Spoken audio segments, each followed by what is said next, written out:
అందరికీ హాయ్ అండి. Welcome back to our channel sweet home creations. అందరూ ఎలా ఉన్నారు? అందరూ బాగుండాలి, అందులో మేము ఉండాలని కోరుకుంటూ ఇక వీడియోలోకి వచ్చేస్తే ఈ జార్ అయితే సూపర్ మార్కెట్లో స్మార్ట్లో తీసుకున్నానండి. చాలా మందంగా బాగుంది, మూత కూడా మందంగా వచ్చింది. క్వాలిటీ అయితే చాలా బాగుంది. రేట్ అయితే 159 రూపీస్ పడింది. క్వాంటిటీ అయితే 3 లీటర్స్ ఉందండి. కేజీల లెక్కలో వచ్చేసి ఒక 2.5 కేజీల వరకు పట్టొచ్చు. ఈ జార్ ఎందుకు తీసుకున్నానంటే సాల్ట్ కోసం అండి. ఇంతకు ముందు వేరే ఉండేది గ్లాస్ జారు, అది క్రిస్టల్ సాల్ట్ పోస్తున్నాను. ఇక మెత్తని సాల్ట్ కోసం కూడా ఇంకో వేరే జార్ ఉంది. కాకపోతే పచ్చళ్ళకి వాటికి అవి అలా మార్చాల్సి వచ్చింది. అందుకోసం మళ్ళీ సాల్ట్ కోసం ఈ జార్ తీసుకున్నాను. ఇదైతే శుభ్రంగా కడిగి క్లాత్తో తుడిచి ఆరబెట్టి సాల్ట్ ప్యాకెట్స్ అయితే పోసేస్తున్నాను. సాల్ట్ చాలామంది ప్లాస్టిక్ డబ్బాల్లో నిల్వ చేస్తుంటారు కదండి, ఎక్కువ స్టోరేజ్ చేయాల్సి వచ్చినప్పుడు. కానీ ప్లాస్టిక్లో సాల్ట్ నిల్వ ఉంచకూడదు. ప్లాస్టిక్ అసలు దేనికి, ఏ పదార్థాలకి స్టోర్ చేయడానికి వాడొద్దని చెప్తున్నారు కదా డాక్టర్స్. ప్లాస్టిక్ వాడకం వల్ల క్యాన్సర్ కారకాలని చెప్తున్నారు కదా.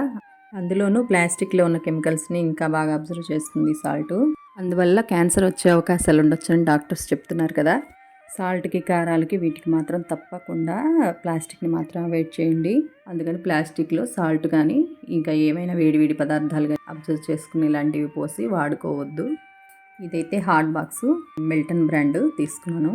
పొద్దున్నే స్కూళ్ళకి వెళ్ళే పిల్లల కోసం ఇడ్లీ అలా వేస్తుంటాం కదండి, వాళ్ళకోసారి మనకోసారి సపరేట్గా వేసుకుంటే గ్యాస్ ఎక్కువ అవుతుంది కదా. ఇలాంటప్పుడు వెంటనే ఆరిపోతుంటాయి ఇడ్లీ. అందుకోసం అందరికీ సరిపడా ఒకేసారి వేసి హాట్ బాక్స్లో స్టోర్ చేస్తే మనం తినేలోపు ఆరిపోకుండా ఉంటాయి కదా. అందుకోసమని హాట్ బాక్స్ ఒకటి తీసుకున్నాను. చపాతీ, ఇడ్లీ వరకు అయితే స్టోర్ చేసుకోవచ్చు. ఇంకా దోశలు అంటే అప్పటికప్పుడు వేసుకుంటాం కదా. పాత హాట్ బాక్సులు కొంచెం పెద్దవి, అందుకని ఇది మీడియం సైజ్ బాగుందని తీసుకున్నాను. ఇదైతే స్టీల్ కడాయి అండి. పాత సామాన్లన్నీ, ఇంట్లో బ్రేక్ అయిన గ్లాసులు, గిన్నెలు ఇలాంటివన్నీ దాచేసి మొత్తం తీసుకెళ్ళి ఒకసారి లోకల్గా ఉన్న స్టీల్ సామాన్ స్టోర్లోనే ఎక్స్చేంజ్కి వేసాను. బ్లాక్ బాటమ్ రాగి కలర్ వచ్చింది కడాయికి. స్టీల్ కడాయి బాగుందండి, మందంగానే ఉంది. ఆన్లైన్లో చాలా పెద్ద పెద్ద బ్రాండెడ్ బాండీస్ ఇంకా మందంగా బేస్ బాగుంటున్నాయి. పర్వాలేదు, ఇది కూడా చాలా బాగుంది. డీప్ ఫ్రై ఐటమ్స్ చేయడానికి కానీ కేజీ ఆయిల్ వరకు పడుతుంది. కర్రీస్ కూడా కేజీ కానీ అర కేజీ నుంచి 3/4 కేజీ వరకు, కూరగాయలను బట్టి కేజీ కర్రీ వరకు కెపాసిటీ పడుతుంది. దీంతోపాటు సూపర్ మార్కెట్లో ఈ గరిటెలు, గిన్నెలు, స్పూన్లు ఇవన్నీ తీసుకున్నాను. ఫోర్కులు డేస్ బ్రాండ్ అనుకుంటండి. వీటి మీద రేట్లు ఇప్పుడైతే గుర్తులేవు, వీడియో తీసి చాలా రోజులైంది. చాలా బాగున్నాయి, క్వాలిటీ అయితే చాలా మందంగా చాలా బాగున్నాయి. వీలైతే రేట్లు స్క్రీన్ మీద పెడతాను. ఇంట్లో గరిటెలు, స్పూన్లు, ఫోర్కులు చాలానే ఉంటాయి. అయినా కూడా మనకి ఇంకా వెరైటీగా నచ్చిందంటే తీసుకుంటుంటాం కదా. అలాగని వేస్ట్గా ఏం తీసుకోనులేండి. ఈ చిన్న స్పూన్లు అయితే పెరుగుకి, చట్నీలకి వాడుకోవడానికి చాలా బాగున్నాయి. అది కట్లెట్ గరిటెలాగా బాగుందని అది కూడా తీసుకున్నాను. పకోడీ గరిటె కూడా ఇంతకుముందు ఇంకోటి ఉండేది, అది విరిగిపోయింది. అందుకని మళ్ళీ ఇంకోటి తీసుకున్నాను. క్వాలిటీ చాలా బాగుంది. అది కూడా అల్యూమినియం పాత్రల్లో వంట చేయొద్దని చెప్తున్నారు కదండి డాక్టర్స్. హెల్త్కి ఏం మంచిది కాదంటండి, మతిమరుపు కూడా వస్తుందంట. అల్యూమినియం తినకూడదని చెప్తున్నారు, వంటకి వాడొద్దని చెప్తున్నారు.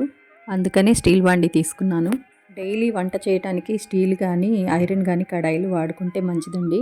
ఇప్పుడే కదా ప్లాస్టిక్ వాడొద్దని చెప్పి మళ్ళీ ప్లాస్టిక్ తీసుకున్నాను అనుకుంటున్నారా? కానీ తీసుకున్నానండి. ఇది మా అమ్మ కోసం.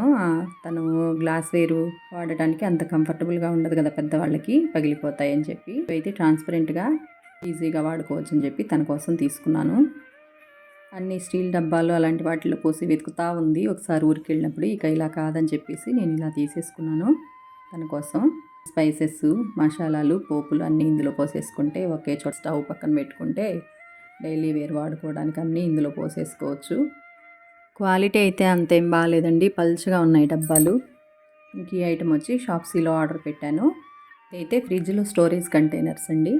ప్లాస్టిక్ వద్దని చెప్పి నేను కూడా ప్లాస్టిక్ తీసుకున్నాను అనుకుంటున్నారా? కానీ ఇవి వేడి వేడి పదార్థాలు అలాంటివి నిల్వ చేయండి కదండి, అందుకోసమని కట్ చేసిన కూరగాయలు స్టోర్ చేయడానికి మాత్రమే తీసుకున్నాను వీటిని. క్వాలిటీ అయితే చాలా బాగానే ఉందండి, మందంగానే ఉన్నాయి. మూతలు కూడా కలర్ బాగుందని ఆర్డర్ పెట్టుకున్నాను. ఇవి కూడా కట్ చేసిన కూరగాయలు స్టోర్ చేయడానికి ఒక అర కేజీ కానీ 3/4 కానీ స్టోర్ అవుతున్నాయి ఇందులో కట్ చేసిన కూరగాయలు.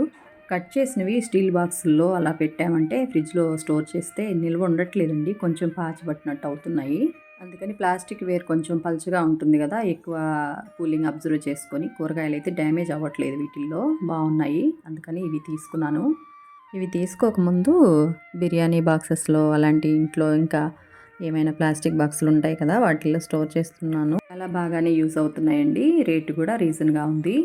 ముందు వీడియోలో చూశారు కదండి ఎలా స్టోర్ చేశానో. కొంతమంది లింక్స్ కూడా అడిగారు, లింక్ కూడా ఇచ్చాను డిస్క్రిప్షన్లో, కామెంట్స్లో ఇచ్చాను చూడండి. ఇక ఈ కట్టర్ అయితే ఇప్పటిది కాదండి, 10 ఇయర్స్ బ్యాక్ ఎగ్జిబిషన్లో తీసుకున్నారు. కానీ ఇప్పుడు కొంచెం డ్యామేజ్ అయింది. అయినా పర్వాలేదు, యూస్ అవుతుంది, కానీ అందుకే తీసేయలేదు, వాడుతున్నాను ఇప్పుడు కూడా. ఇది కూడా లింక్స్ అడిగారండి కొంతమంది, లింక్ ఇచ్చాను డిస్క్రిప్షన్లో ముందు వీడియోలో చూడండి. కావాల్సిన వాళ్ళు ఆర్డర్ పెట్టుకొని తెప్పించుకోండి. చాలా బాగా యూజ్ అవుతుందండి. ఇది మాత్రం చాలా ఈజీగా పని అయిపోతుంది, కూరగాయల కటింగ్ మాత్రం.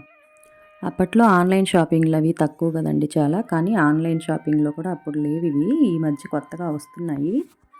ఇలాంటిదే కాకుండా రకరకాల బ్లేడ్లతోటి, రకరకాల మోడల్స్ తోటి చాలా వెరైటీగా వస్తున్నాయి ఇప్పుడు. మీకు ఏది నచ్చితే అది, ఎలా యూజ్ అవుతుంది అనుకుంటే అది చూడండి. నేనైతే దీన్ని వాడాను, ఇది చాలా బాగుంది. ఇదైతే కేజీలు ఆనియన్స్, పొటాటోస్, దొండకాయలు ఇంకా ఇలాంటివన్నీ చాలా ఈజీగా ఫాస్ట్గా కట్ చేసుకోవచ్చండి. ఇది ఎలా యూజ్ అవుతుందో అని చూపించడానికి ఈ వీడియో తీశాను. పొటాటోస్ కొంచెం రెండుగా కట్ చేసి పెడితే ఈజీగా అవుతుంది. మా పాప ఒకేసారి ఆలు మొత్తం పెట్టేసింది. కొంచెం బ్లేడ్లు పోయాయి కదా, అందుకని కొంచెం కష్టపడాల్సి వచ్చింది. ఫస్ట్లో అయితే ఒకేసారి ఆలు మొత్తం పెట్టినా కూడా ఈజీగానే కట్ అయింది. ఇప్పుడు చాలా రకాల కట్టర్సే ఉన్నాయి కదండి. మీ దగ్గర వేరే రకం కట్టర్స్ ఏమన్నా ఉంటే అవి ఎలా యూస్ అవుతున్నాయో నాకు కూడా కొంచెం కామెంట్ సెషన్లో కామెంట్ చేయండి. మన ఆడవాళ్ళకి చేతి కింద ఇలాంటి ఆయుధాలు అయితే ఉండాలండి. ఇలాంటి వస్తువులు మనకి ప్రతిరోజు అవసరం కాబట్టి తప్పకుండా ఇలాంటివి అయితే కొనుక్కోవాలండి మనం. ఇలాంటి వాటికి అయితే ఖర్చు పెట్టేసేయచ్చు. చూసారా, ఆలు ఫ్రెంచ్ ఫ్రైస్కి ఎంత బాగా కట్ అయ్యాయో, ఆలు అంతా ఇలా ఈక్వల్గా కట్ అయిపోతాయి. ఇవాళ వీడియో మీకు యూస్ఫుల్ అవుతుందని ఈ వీడియోని షేర్ చేస్తున్నాను. మళ్ళీ మరొక వీడియోలో కలుసుకుందాం. అంతవరకు ఉంటానండి, బాయ్.